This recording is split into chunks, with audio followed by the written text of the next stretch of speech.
Welcome to ఏ9 TV. ముందుగా headlines చూద్దాం. ఢిల్లీలో కొనసాగుతున్న ఏపీ సీఎం చంద్రబాబు పర్యటన. నితిన్ గడ్కరీని కలిసిన చంద్రబాబు అనంతరం కుమారస్వామితో కీలక సమావేశం. విశాఖ ఉక్కు పరిశ్రమపై చర్చ.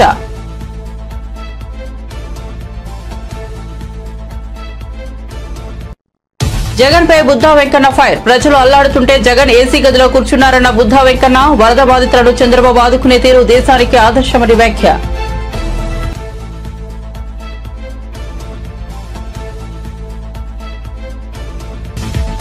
నిరుద్యోగుల చేతిలో డబ్బులు లేక సరుకులు కొనలేకపోతున్నారన్న కేటీఆర్. అవుట్ సోర్సింగ్ మొదలు గెస్ట్ లెక్చర్స్ వరకు ఎవరికి జీతాలు లేవన్న కేటీఆర్. 1వ తేదీనే జీతాలు ఇస్తామన్న మాటలు ఎక్కడికి పోయాయని ప్రశ్న.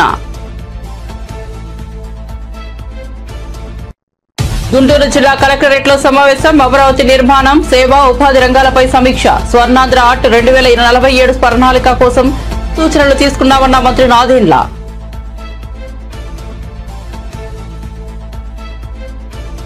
ఇక వార్త వివరాల్లోకి వెళ్తే ఏపీ సీఎం చంద్రబాబు ఢిల్లీ పర్యటన కొనసాగుతోంది. చంద్రబాబు కేంద్ర రోడ్డు రవాణా రహదారుల శాఖ మంత్రి నితిన్ గడ్కరీతో సమావేశమయ్యారు. Amaravati out ring road, national హైవేల అభివృద్ధి తదితర అంశాలను ఈ అంశంలో చర్చించారు. ఈ సమావేశం అనంతరం ఢిల్లీలో సీఎం చంద్రబాబు అధికారిక నివాసానికి కేంద్ర ఉక్కు శాఖ మంత్రి కుమారస్వామి వచ్చారు. విశాఖ ఉక్కు పరిశ్రమను SAIL steel authority of India limited లో విలీనం చేయడంపై చంద్రబాబు కుమారస్వామి మధ్య కీలక చర్చ జరిగింది. సెయిల్ లో విలీనం అనంతరం విశాఖ ఉక్కు పరిశ్రమ పరిస్థితి, కార్మికుల స్థితిగతులు మెరుగవ్వాలనే విషయాన్ని చంద్రబాబు కేంద్ర మంత్రి కుమారస్వామికి స్పష్టం చేశారు. ఈ నెల 14వ తేదీ నుంచి రాష్ట్రంలోని పంచాయతీల్లో నిర్వహించే పల్లె పండుగ కార్యక్రమంపై జిల్లా కలెక్టర్లు అధికారులకు దిశానిర్దేశం చేసేందుకు రాష్ట్ర సచివాలయం నుంచి వీడియో కాన్ఫరెన్స్ నిర్వహించిన ఉప ముఖ్యమంత్రి, పంచాయతీరాజ్ గ్రామీణాభివృద్ధి శాఖ మంత్రి పవన్ కళ్యాణ్.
దండగమారిపాలెంలో పండుగ పూట కూడా పస్తులేనంటూ BRS working president KTR X వేదికగా ట్వీట్ చేశారు. ఉద్యోగులకు వేతనాలు లేక ఇబ్బందులు పడుతున్నారంటూ ఓ పత్రికలో వచ్చిన కథనాన్ని కేటీఆర్ పోస్ట్ చేశారు.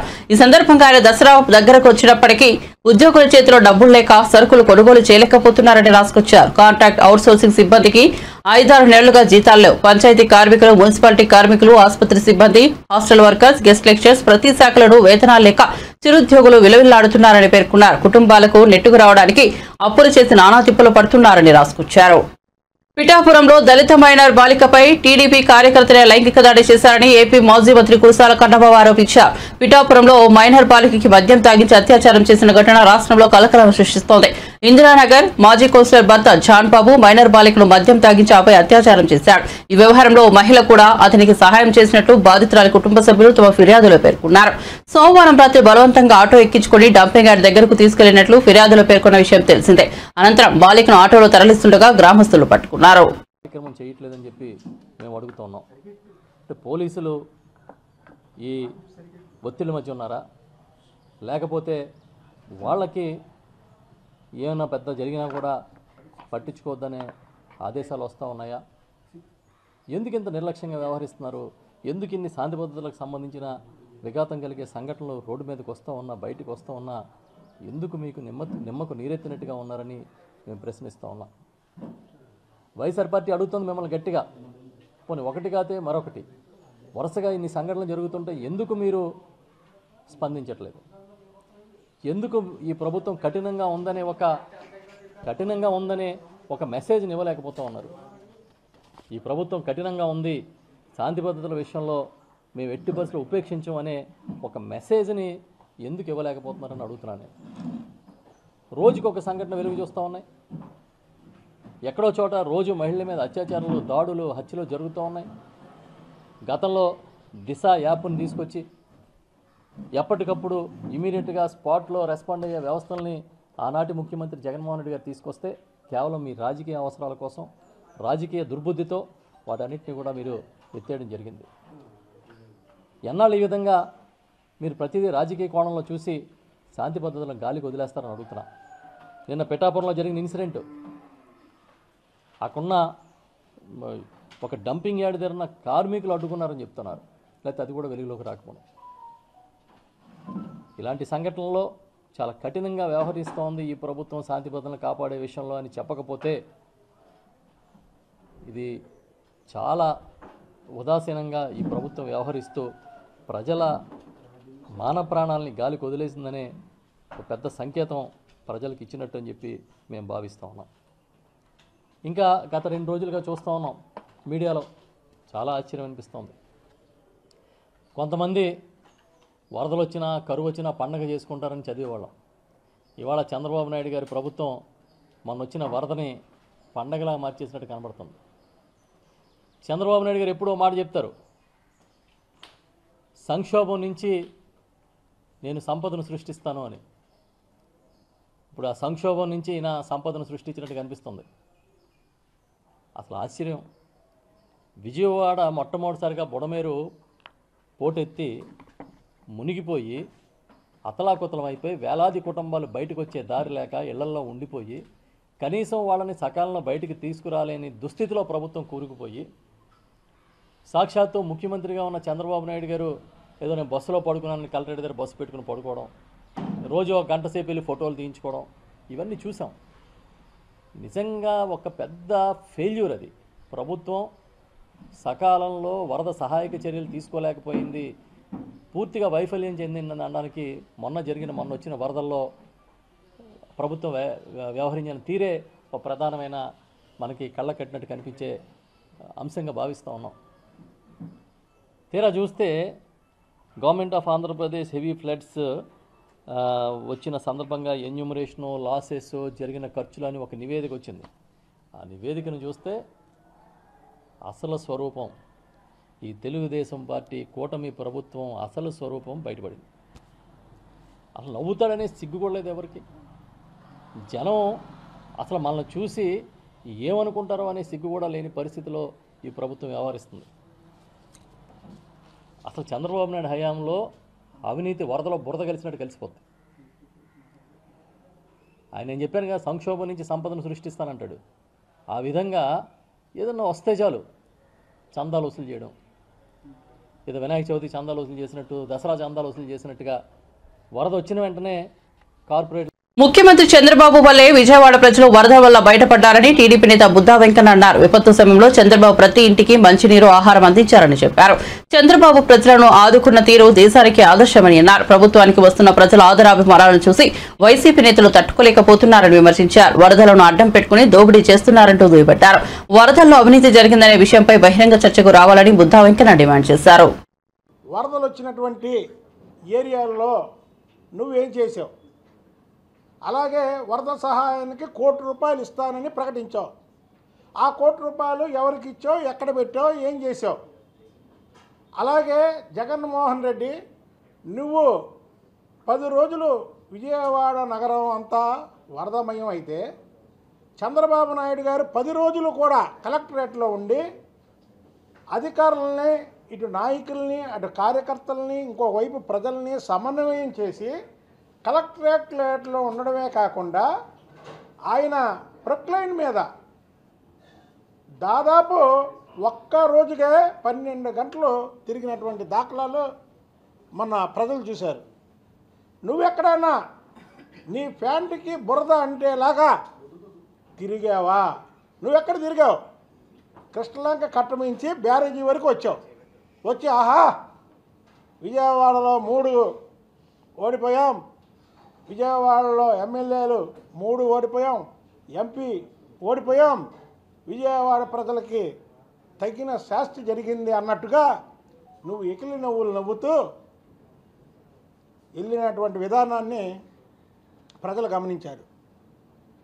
మీరా చంద్రబాబు నాయుడు గారు దీంట్లో అవినీతి చేశాడు అని చెప్పేది?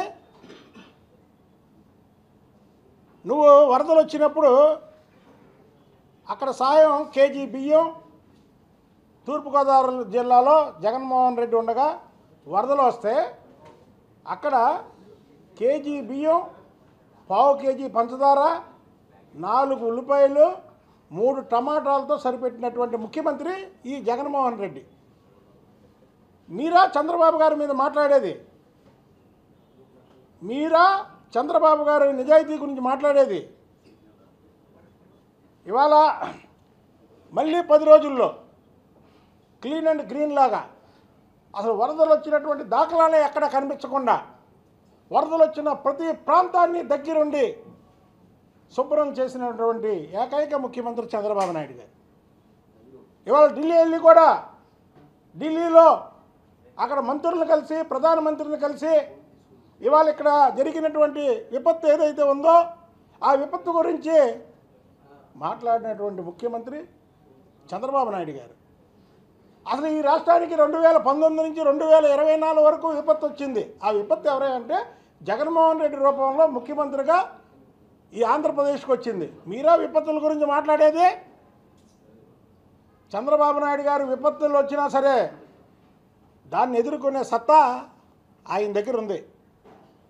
మీరు ఇవాళ చంద్రబాబు నాయుడు గారు అందులో అవినీతి చేశాడు, అగ్గిపెట్టెలు కొన్నారు, కొవ్వొత్తులు కొన్నారు. ఏ ఒత్తులు కొన్నారా? ఎవరు చెప్పారు మీకు? జగన్మోహన్ రెడ్డి. ఇది కూటమి ప్రభుత్వం, అవినీతికి ఆస్కారం లేదు.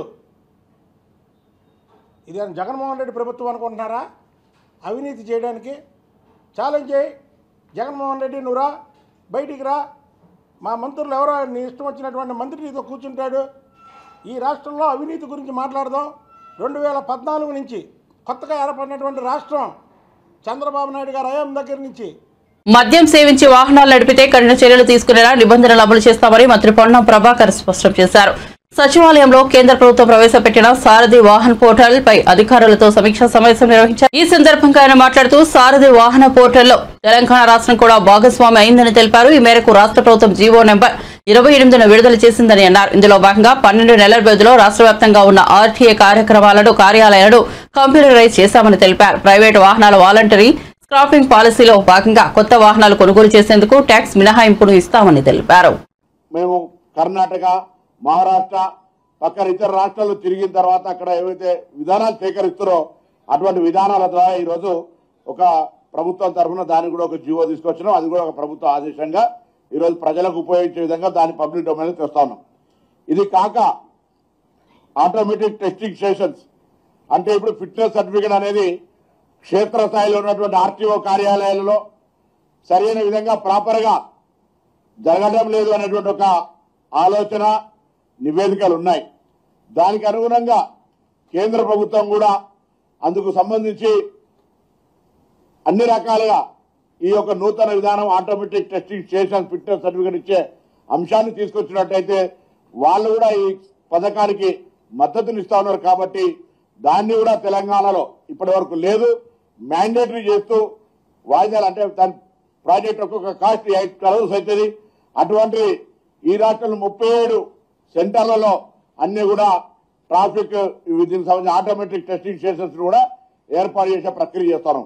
వీటన్నిటి ముఖ్య ఉద్దేశం కూడా మేము తెలంగాణ రాష్ట్రంలో ఉన్నటువంటి వాహనదారులందరికీ కూడా ఎటువంటి పొల్యూషన్ సంబంధించిన ఇష్యూ కావచ్చు, లేదా ఫిట్నెస్ కు సంబంధించిన ఎక్కడ కూడా ఇబ్బంది లేకుండా ఉండాలనేటువంటి ట్రాన్స్పరెంట్ సిస్టమ్ కావచ్చు, అన్నిటికంటే ఎక్కువగా కొంత కఠినతరమైనటువంటి నిబంధనలు పాటించడం ద్వారా ఇలా మామూలుగా మనం చూసాం. మన తెలంగాణలో వరదలు వస్తే ఒక 20-30 మంది చనిపోతే అది ఒక పెద్ద ఆందోళనకరమైనటువంటి వార్త. ఇలా మిగతా అనేక బస్సు యాక్సిడెంట్లు ఇతరత్ర జరిగిన 100-1000 చనిపోతేనే పెద్ద ఆందోళనకరమైనటువంటి పరిస్థితి. అటువంటిది దేశవ్యాప్తంగా ఉన్న సమాచారం లెక్క ప్రకారంగా సంవత్సరానికి 160,000 మంది యాక్సిడెంట్లు చనిపోతున్నటువంటి పరిస్థితి. దాని మీద తెలంగాణ ప్రభుత్వం ప్రత్యేకించి ఒక శ్రద్ధ తీసుకొని మన రాష్ట్రంలో యాక్సిడెంట్లకు సంబంధించినటువంటి రేషియోను దానికి పూర్తిగా తగ్గించే విధంగా ప్రయత్నం చేయాలని అందుకు 3-4 నిర్ణయాలు తీసుకొని ఒకటేమో గౌరవ ముఖ్యమంత్రి గారు చైర్మన్గా అందరం కూడా మిగతా వాళ్ళందరం కూడా దానిలో భాగస్వాములై రోడ్ సేఫ్టీ అవేర్నెస్ రోడ్ సేఫ్టీకి సంబంధించిన సమావేశాలు పెట్టుకోవడం క్షేత్రస్థాయిలో ఎక్కడికైతే రోడ్డు నిర్మాణం యాక్సిడెంట్ ప్రోన్ ఏరియాస్ ఉన్నాయో వాటి అన్నిటిని ఐడెంటిఫై చేసి రెక్టిఫై చేయడం అది కాక డ్రైవింగ్ పట్ల డ్రైవింగ్ రూల్స్ పట్ల అవగాహన కలిగించడం దానికి సంబంధించి యునిసెఫ్ వాళ్ళ సహకారం కూడా తీసుకుంటా ఉన్నాం ప్రతి పాఠశాలలో కూడా రోడ్ సేఫ్టీ అవేర్నెస్ ఒక మ్యాప్స్ పెట్టాలని ఇప్పటికే విద్యాశాఖ ద్వారా కోరుతా ఉన్నాం మా డిపార్ట్మెంట్లో కూడా ప్రతి ట్రాన్స్పోర్ట్ డిపార్ట్మెంట్ తరఫున కూడా ఈ రోడ్ సేఫ్టీకి సంబంధించిన అవేర్నెస్ తీసుకుంటాం వచ్చే నెలలో రోడ్ సేఫ్టీ మంత్ ఉంది అది వీకే ఉంటుండే దాన్ని మంత్ వైజ్ చేసి విద్యార్థులందరికీ దాని పట్ల అవగాహన రావాలి జీబ్రా లైన్ అంటే ఏంది సిగ్నల్ క్రాస్ అంటే ఏంది ఓవర్ రైడింగ్ అంటే ఏంది లెఫ్ట్ సైడ్ ఫ్రీ అంటే ఏంది ఈ విధంగా అన్ని రకాలుగా అవగాహన కలిగినట్టయితే పిల్లలకు విద్యార్థి దశలోనే కనీసం నియమ నిబంధనలు పాటించి వాటిని ప్రాణాల నుంచి రక్షించబడతారనేటువంటి ఒక ఆకాంక్ష అంతేగాక రాష్ట్ర వ్యాప్తంగా ఇప్పటికే కొంత ప్రభుత్వం మారిన తర్వాత రూల్స్ కఠినతరం చేయాలని కొత్తగా మేమేదో రూల్స్ తయారు చేయడంలో ఉన్న రూల్స్ తో పాటుగా సుప్రీంకోర్టు నిర్దేశన సూత్రాలకు అనుగుణంగా ఇప్పటికే ఈ రాష్ట్రంలో 8,000 మంది లైసెన్సులను రద్దు చేయబడ్డాయి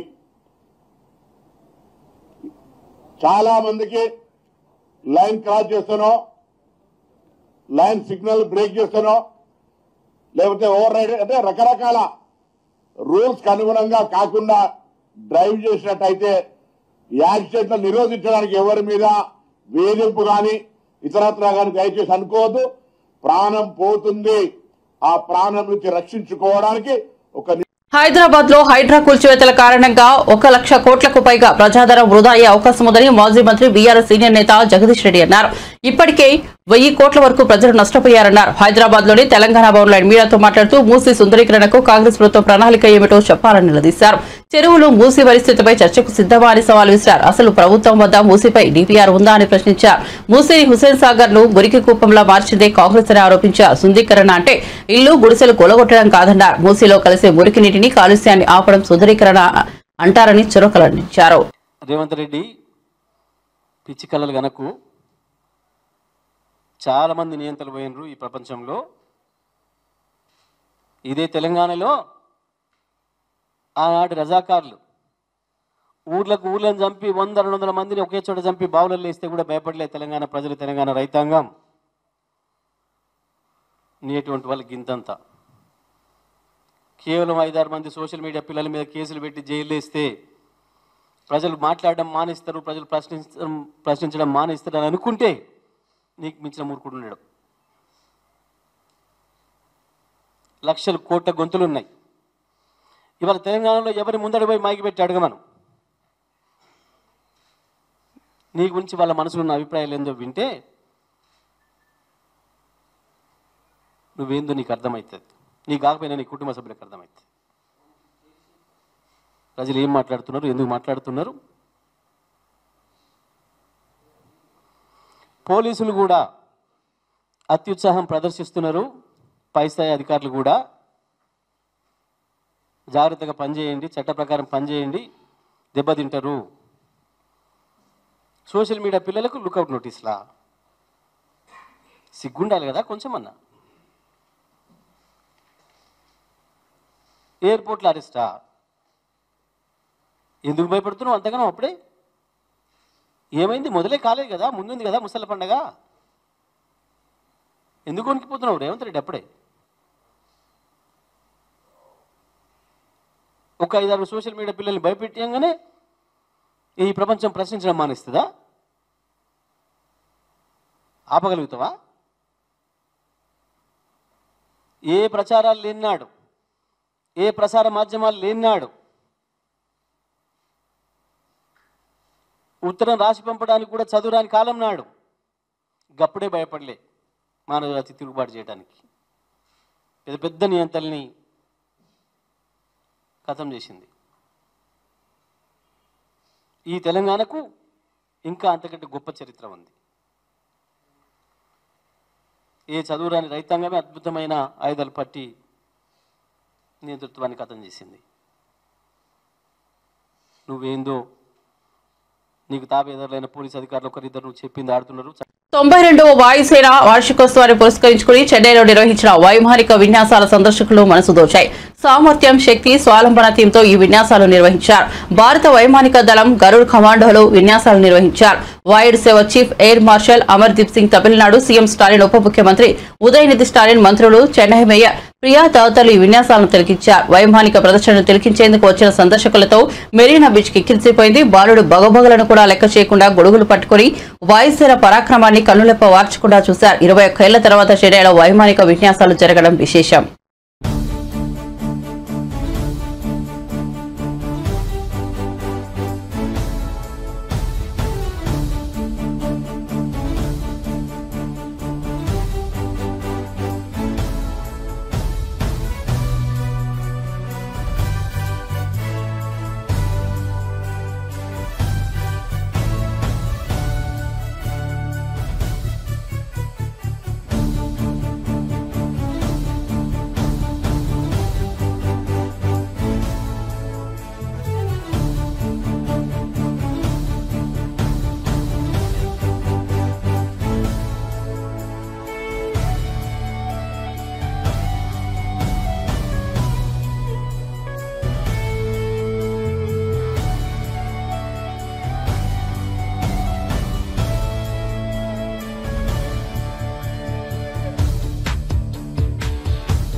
జరుగుతున్న ఈ నేపథ్యంలో జైపూర్ లో కొందరు నిర్వాహకులు వినూత్నంగా అమ్మవారి మండపాన్ని ఏర్పాటు చేశారు.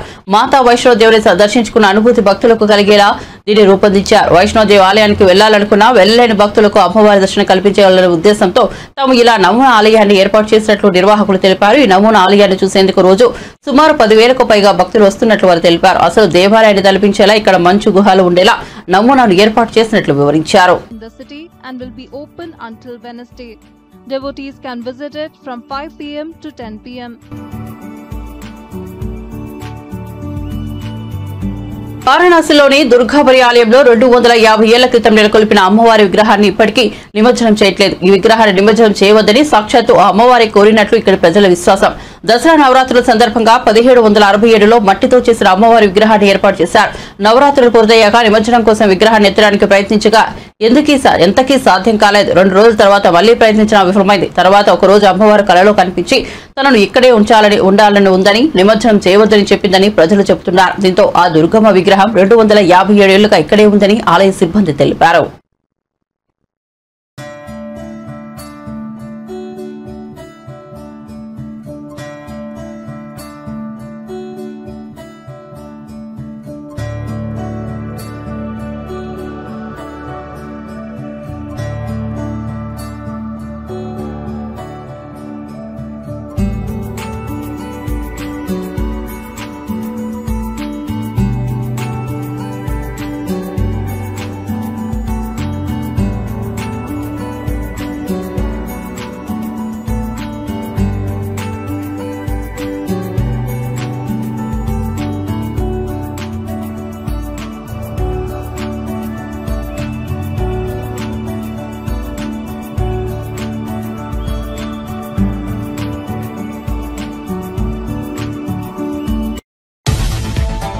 ఢిల్లీలో కొనసాగుతున్న ఏపీ సీఎం చంద్రబాబు పర్యటన. నితిన్ గడ్కరీని కలిసిన చంద్రబాబు అనంతరం కుమారస్వామితో కీలక సమావేశం. విశాఖ ఉక్కు పరిశ్రమపై చర్చ.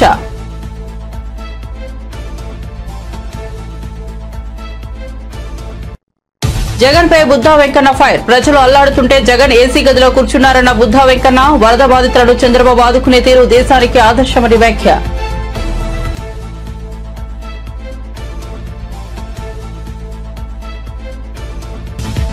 చిరుద్యోగుల చేతిలో డబ్బులు లేక సరుకులు కొనలేకపోతున్నారన్న కేటీఆర్. అవుట్ సోర్సింగ్ మొదలు గెస్ట్ లెక్చర్స్ వరకు ఎవరికి జీతాలు లేవన్న కేటీఆర్. 1వ తేదీనే జీతాలు ఇస్తామన్న మాటలు ఎక్కడికి పోయాయని ప్రశ్న. గుంటూరు జిల్లా కలెక్టరేట్లో సమావేశం. అమరావతి నిర్మాణం, సేవా, ఉపాధి రంగాలపై సమీక్ష. స్వర్ణాంధ్ర ఆర్ట్ 2047 ప్రణాళిక కోసం సూచనలు తీసుకున్నామన్న మంత్రి నాదెండ్ల.